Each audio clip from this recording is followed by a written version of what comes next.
дар ноҳияи Варзоб даври ноҳиявии озмуни ҷумҳуриявии шириниҳои миллӣ ва муосир ҷамъбаст гардид. Озмуни мазкур ҷиҳати татбиқи ҳадафҳои солҳои рушди деҳот, сайёҳӣ ва ҳунарҳои мардумӣ баргузор гардида, мақсад тарғибу ташвиқи фарҳангу арзишҳои миллӣ, эҳёи ҳунарҳои мардумӣ, муаррифии шоистаи шириниҳои миллӣ ва ҳунари истеҳсолкунандагони молу маҳсулоти ватанӣ мебошад. Гузориш аз ноҳияи Варзоб. даври аввали озмун аз рӯи шартҳои муайяншуда дар муассисаҳои таълимию тандурустӣ ва сатҳи деҳот гузаронида шуд. Занону духтарон шириниҳои миллӣ ва муосирро бо таъм ва шаклҳои гуногун пешниҳоди ҳайати ҳакамон гардонида, ғолибон ба даври ниҳоӣ роҳхат гирифтанд. Дар даври ноҳиявии озмуни мазкур 125 намуд шириниҳои миллӣ ва муосир пешниҳод гардид.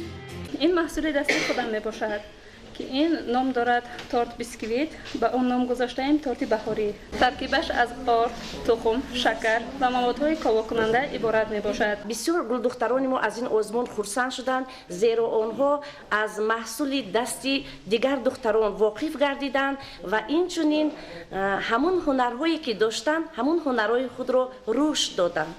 дар ноҳияи Варзоб дар доираи иқдомҳои созанда ба рушди ҳунарҳои мардумӣ, ҷалби занону духтарон ба омӯзиш ва дар сатҳи баланд омода ва пешниҳод кардани намудҳои гуногуни шириниҳо аз маҳсулоти ватанӣ диққати махсус зоҳир карда мешавад. ҷавондухтарони мо аз таҳти дил бо меҳру муҳаббати зиёд ин намудҳои шириниро омода намуданд. шириниҳои омодашуда ҳам миллӣ асту ва ҳам муосир аст. ҳамаи озмунҳо ба ҷавондухтарон имконият медиҳанд ки оянда зиндагии худро пеш баранд. дар ҷанбасти озмуни ҷумҳуриявии шириниҳои миллӣ ва муосир беш аз 50 нафар занону духтарони ҳунарманд иштирок карда, ғолибон аз ҷониби мақомоти иҷроияи ҳокимияти давлатии ноҳия бо ифтихорнома ва тӯҳфаҳои хотиравӣ сарфароз гардиданд. ҳадаф аз баргузор намудани озмун пеш аз ҳама эҳёи ҳунарҳои қадима, баландбардоштани завқи ҷавонон ва дарёфти беҳтарин ҳунарманд мебошад.